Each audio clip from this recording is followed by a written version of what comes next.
The evolution of Thor as a character is perhaps one of the most engaging character journeys that we've seen so far in the Marvel Universe. As he matures as a character, he also drastically has grown in power since his first introduction all the way back in 2011, as he approaches what is arguably set to be the peak of his physical and mental strength. We are left to look back and see just how much Thor has grown. In terms of physical power, he has not only grown in physical strength, but he has also been imbued with the power of the Odin Force, but he holds Stormbreaker by his side also, which is one of the most powerful modern MCU weapons to date. In Thor Love and Thunder, however, we are left to wonder if Stormbreaker might be on the brink of being outclassed by another weapon, as Gorr the God Butcher and his own legendary weapon appear to be on the near horizon, and might pose a major challenge for our favorite God of Thunder. So, stick with us today, watchers of the Marvel Multiverse, and let's assess how All Black, the necrosword, might fare against the modern iteration of the Stormbreaker, and discuss and explain why All Black may be able to just outclass that of Stormbreaker. Highly renowned and regarded as a king's weapon, Stormbreaker is continually shown to be one of the most powerful weapons that the MCU has to offer for a number of different reasons. Not only does it channel Thor's already immense power, but it has been said to actively amplify this power, as it actually makes Thor much stronger as he uses it. While Mjolnir acted as a set of training wheels for Thor to harness his own power and learn to focus it, with Stormbreaker by his side, he is able to let loose and showcase the fullest extent of his potential. It is also capable of summoning the Bifrost, and as we know due to the first Thor movie, that the Bifrost is capable of destroying entire realms if left unchecked, meaning that Stormbreaker theoretically has the ability to destroy entire worlds if given enough time. What's also important to note is that if someone were to use Stormbreaker to channel the Bifrost and ravage a planet, they not only could do so, but it's even theoretically possible that Thor is able to accomplish the same thing much more quickly, though this is yet to be confirmed. Stormbreaker has been shown to overpower a beam from all 6 combined Infinity Stones, though we have some reason to believe that this was not the fullest extent of the Infinity Stones' true power for a few reasons, in that Thanos and the stones themselves may have been holding back. For a full breakdown, be sure to check out our videos on why Stormbreaker was able to overpower the Infinity Stones, but the main factors come down to 2 distinct points. First, Thanos has been shown to attack his foes non-lethally, meaning that this blast by Thanos was only meant to knock Thor out, not to kill him outright, just long enough for Thanos to snap his fingers. The second reason is even if Thanos wanted to channel the full power of all 6 stones, the gauntlet likely wouldn't be able to handle such a feat.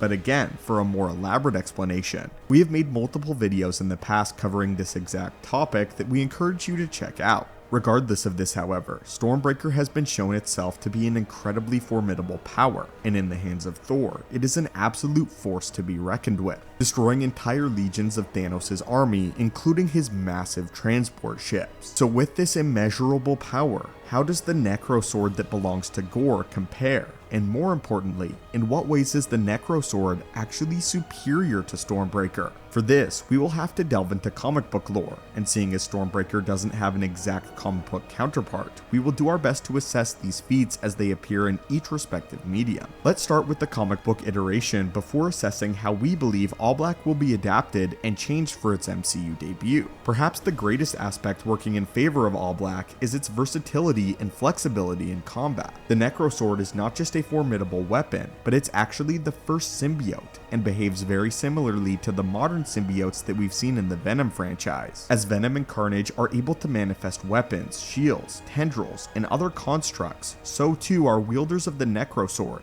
including Gorr himself. In the comics, the necrosword was born of Null's shadow, and tempered with the essence of a dead celestial, whereas Stormbreaker was forged in the heart of a dying star under the guidance of the greatest blacksmith in the 9 realms. The All Black is not only capable of manifesting not only different weapons and tools, but Gorr has used it to manifest entire life forms, doing this in the form of his Black Berserkers, and this armada of mindless minions were conjured from the All Black directly. Among other feats, All Black has formed an entire planetoid as well as lent its essence to the God Bomb. The God Bomb was a prospect put forth by Gorr that would allow him to eliminate all gods on the time stream in a blast that would kill all gods in existence. Not only would he kill all present gods, but the blast would reach into the multiverse in the past and future of the MCU, eliminating the concept of gods from reality as a whole from beginning of time to the end of time. It's also important to note, however, that comic books and the MCU largely exist on separate scales of measuring power.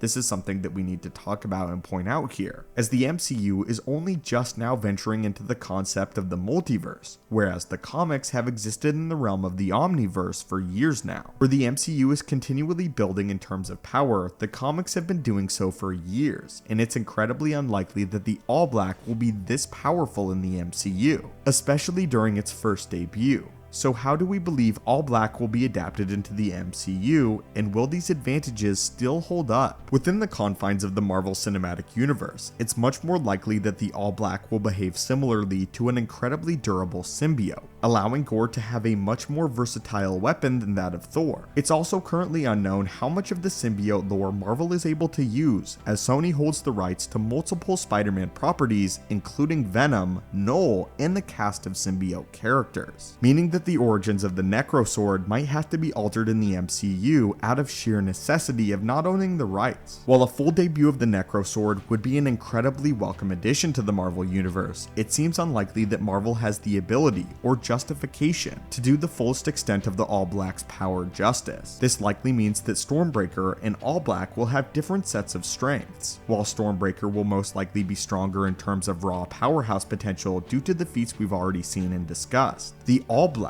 will likely be much more adaptable and give Thor a much harder fight than other weapons have in the past. It's important to also understand that there are multiple aspects to a fight. If Gorr is able to alter the nature of this fight and make it not a question of brute strength, but speed and skill, then he might have the advantage that capitalizes on Thor's weaknesses. After all, Stormbreaker is a notoriously clunky weapon that is bulky and awkward to handle in smaller encounters, and it serves better as a brute powerhouse of force. We can see this in the Wakandan battle during Infinity War, as Thor seems to take a considerable amount of time and energy to hit individual outriders, guiding a very heavy and slow Stormbreaker to hitting individual enemies, whereas Steve Rogers is able to fight much faster with the forearm gauntlets. In this scenario, fighting smaller, faster opponents, Steve seems to hold an edge simply due to his maneuverability and speed. However, of course, when it comes to wiping out entire droves of forces or grounding ships, Thor is second to none, and Stormbreaker is the most formidable weapon in this regard. This means that Thor and Stormbreaker have their own inherent strengths, as they are much more effective as tanks rather than rapid, quick combatants. And if Gorr can capitalize on this, then maybe he doesn't need to be stronger than Thor. He might not necessarily need to be more powerful than Thor if Thor is unable to land blows against an enemy who is much harder to hit.